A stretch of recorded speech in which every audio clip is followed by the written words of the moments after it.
eyes can't lie, no. I've been wanting you. I know you feel. Welcome to a new edition of the Neon Jazz interview series with Chicago-born, Harlem-based saxophonist, arranger, composer, and educator Christopher McBride. He opened up about his new 2023 album called Ramon and his great ride in music so far. He has been slowly but steadily turning heads with his work as a sideman, and is now seen as one of the most versatile saxophonists as a leader in the world. Since his 2012 debut album, the world has been opening up to him more and more. Enjoy this interview. Hey, it's great to connect with you. Thank you for taking a minute out. I appreciate it. Oh, no problem. It's a pleasure. I'm glad you reached out for the interview. Yeah, you bet, man. Yeah, absolutely. And before we get into Ramon, I want to know, the last 3 years did a thing on the world of jazz. I mean, everybody, but it really did affect the live musician community quite adversely. I'm curious how you survived that 3-year COVID period and how it's changed the way that you approach things now. Yeah, that's a great question. What I've done, what I did during COVID was I pivoted a little bit.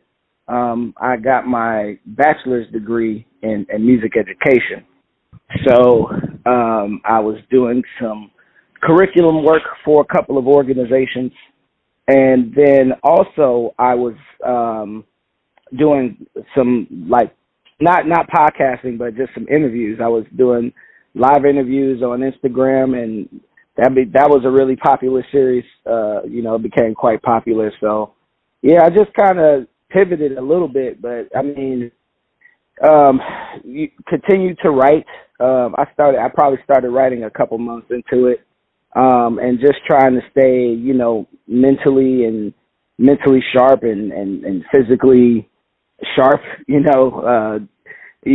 doing stuff inside the building as much as I could, trying to stay in shape, and also with the horn, just ordering some etude books, scale books, really practicing. I mean, it's not the same as playing live, but just, again, trying to keep up the reps. But yeah, it was, and reading, a lot of reading on,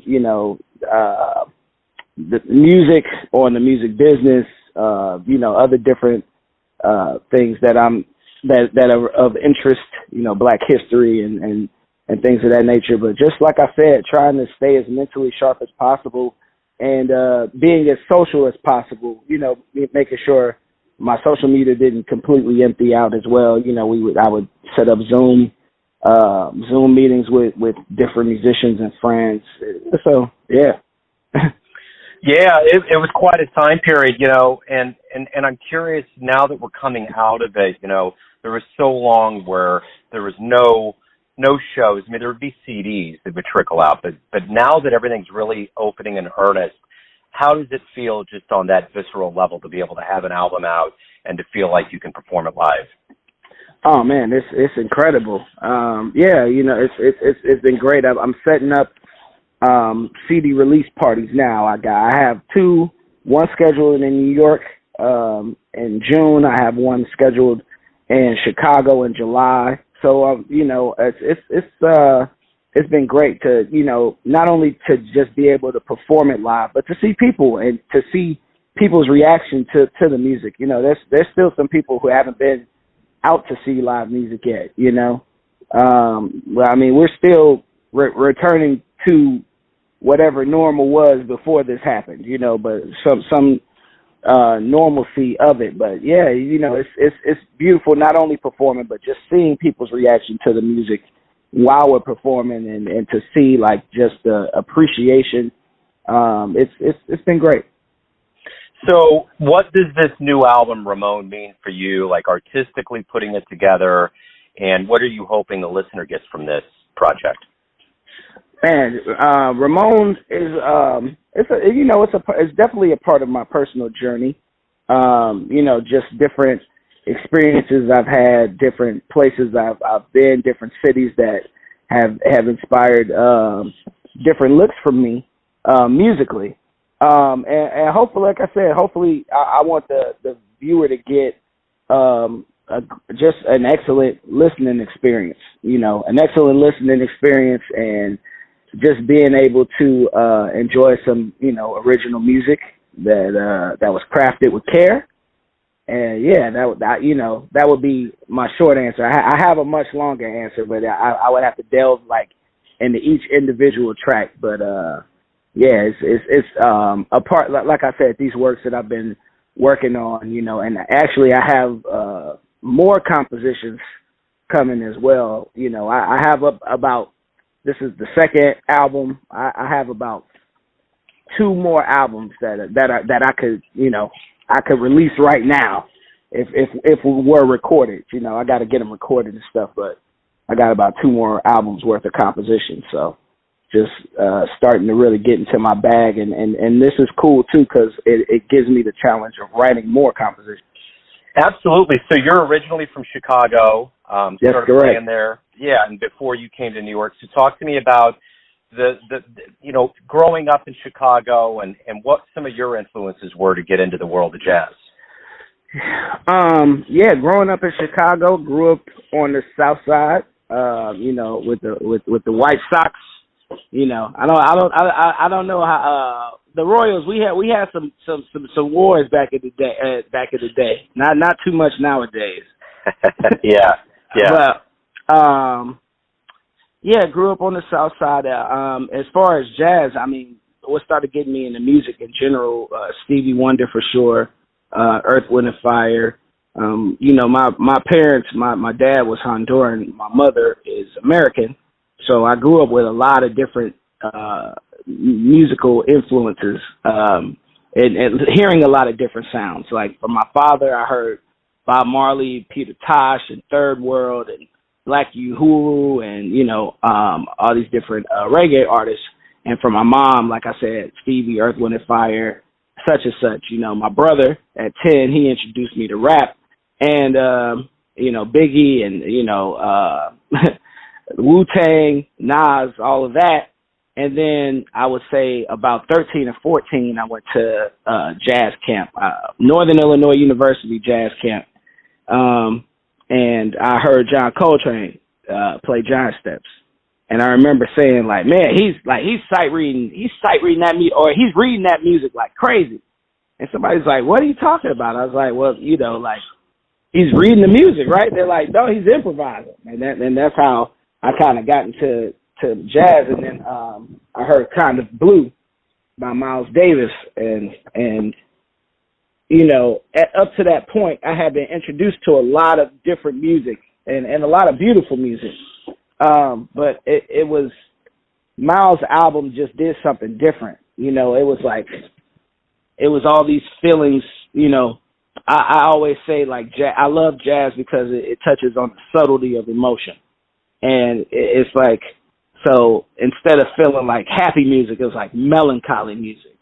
Or, just these feelings between happiness and sadness that I love to explore. And I said, man, if there's music that makes people feel like this, I want to play that. Right on. What was the first live show that you ever saw? First live jazz show that really moved you? First live jazz show. I want to say I was in Chicago, and I definitely saw Eric Schneider, who was a very well-known saxophonist in the Chicago area. But I saw Eric Schneider live at the spot, but one of the first people I saw that was like, one of the legends was James Moody. I think I saw him around like 10 or 11. It was pretty heavy for me at the time, but I do remember going and being like, man, like, I'll never play like that. But yeah, I think I was like 10 or 11, like that. I wasn't even, I had just started tinkering with the horn by then. But yeah, James was, man, that was an incredible show. I still remember that. So talk to me a little bit about your move to New York. Was that always a dream of yours, and what was that transition like? New York was, I'm a person, I like to do things in steps. I'm never, I like to do things in steps. If I feel like it's attainable, then I try to reach for it, So New York was never a dream necessarily. I transparently speaking, I didn't feel like I was at the right level to think about New York at the time. Antonio Hart, one of my mentors, and I studied with him in New York. He came to my school. I was at Northern Illinois finishing up my bachelor's. Excuse me. I was finishing up my bachelor's. He came to my school, and he was a special guest. And he was like, hey, if you ever want to come to New York and study. And I was like, man, like, you think I could, like, come to New York and study? You know, it was, again, so far off my radar. But I've always been, you know, again, for my love of hip-hop, I've always been a little fascinated with the city. And then, of course, discovering jazz and discovering the historical context between Chicago and New York. I really enjoy history a lot. And it was all of those factors, and also I felt an innate sense that, you know, I felt in Chicago, I felt like going to New York with the caliber of players here would really push me to a different level. And I, you know, I had, at the time I was, you know, having a successful run in Chicago as a musician and as an educator, but I said, you know, I could go to New York and try it out, get the lessons, and if it doesn't work out, then I could move back. But yeah, a couple years in, you know, I looked up, I was working. You know, I had definitely the first couple years kicked my butt, man. It's so many incredible musicians, but started really practicing, started kind of getting some things together, and you know, I was, like I said, was working around town, and I was like, man, maybe I should stay. And now 10 years it'll be in New York. I've been in New York. My professional career in New York is longer than my professional career in Chicago, which is, yeah. I never thought I would be saying that, but here we are. Right on. So what is it about this process of, you know, there's recordings, there's live shows, there's so many aspects to being a professional musician. What do you like the best about it? You know, I feel like musicians, we're in the serving business. You know, we're of service to the people. You know, I really love being able to transform somebody's day, and transform, you know, people's moment, being able to, you know, be a memory of somebody. Like, man, we heard that incredible live band and they had a great night and this and that and that. You know, that in the small part of it, I love that part of it. On a personal level, I feel free when I'm playing, especially if I'm playing music and I know the music inside and out, and I feel like, you know, at some points I could play anything, or the music could go on forever, you know, and it wouldn't faze me. It's just a really liberating feeling to be able to do this at the level, play with high level musicians, and be able to create the music at a very high level, man. It's incredible. Even, you know, I mean, and it's all over like that. I'm sure many musicians relate like that. You know, I know out in Kansas City, I mean, all those incredible musicians out there. Adam Larson's out there, Bobby Watson's out there, and Matt Billinger's out there, and my man Matt Hopper on the guitar, I want to say. Yeah. Chris Hazelton. It's like, it's so many incredible musicians out there, and I always get that feeling of just freedom and liberation and creativity. You know, when you're doing it at the highest levels, it's so much fun. So, you know, last week they recreated, or I guess they brought back to life, the old Hey Hey Club that used to be on 18 and Vine, and it's in the basement of a brewery, a distillery, and Adam Larson was playing, and I finally got to see him live up and close, and man, it was smoking, dude. Mm-hmm. I've been wanting to get him, you know, in person for so long to see that happen, and he had a trio, and it was really good. I was digging it. So, yeah, you're right. Kansas City's flush with a lot of really good cats. So it's and joints are opening up, new places, things are hopping. So it's definitely a good thing. So I'm curious with you, if you could get into a time machine and go back in time and see any musician in the world of jazz, where are you going? Who are you going to see? I think I got to go see Train. the stories I hear about people who have gone to see John Coltrane, it was like seeing Jesus, you know. It was like seeing a deity. So I feel like I got to experience that. I mean, you know, maybe Miles, like, see, I would want to catch like after A Love Supreme was out. I felt like that was him at the peak of his powers, you know. But you know, Miles would be dope. Like seeing Miles, John, and Cannonball, you know, the masters, seeing like that group, like or the Milestones group, like that Dr. Jekyll, Mr. Hyde record, like seeing that right after that dropped, and I would love to see that too. So yeah, I'd buy a ticket to that spaceship for sure. So everyone out there has a perception of you, an idea of who they think you are, your family, your friends, your fans, but ultimately you're in control of this. What's your perception of you? Who do you think you are? I would say, who do you think you are? Who do you think you are? Right. I would say, you know, me, I'm a musician. I always say I'm a son, I'm an uncle, 22 times over. I'm an uncle, son, musician. You know, I'm about family, God, music. I would say those three things kind of define who I am and everything around it, you know. And I mean more things than that. You know, I'm a lover, a basketball enthusiast, a basketball junkie. I love the beach. I love water. I love reading. I love being around. I love being around people I love and respect and admire. And I also really love being alone. So I'm a bit of an ambivert, but you know, honestly, I'm just a person trying to spread good in the world the best way I can. And I feel like music is that platform to do so. So the one thing we learned over this pandemic is there's ideal places to pick up music. Let everybody know where they can pick up Ramon, find out about live shows, anything pertaining to your world. Yes, definitely. I would say social media for sure. CR McBride Music on Instagram, CR McBride Music on Twitter, Saxophonist Christopher McBride on Facebook. Ramon is available on Bandcamp. If you type in my name, Christopher McBride, type in Ramon, it's going to pop right up. But Bandcamp, all the streaming platforms, you know, and my website is a great way to keep in touch with me, CR McBride Music. You know, let me know what you think of the record.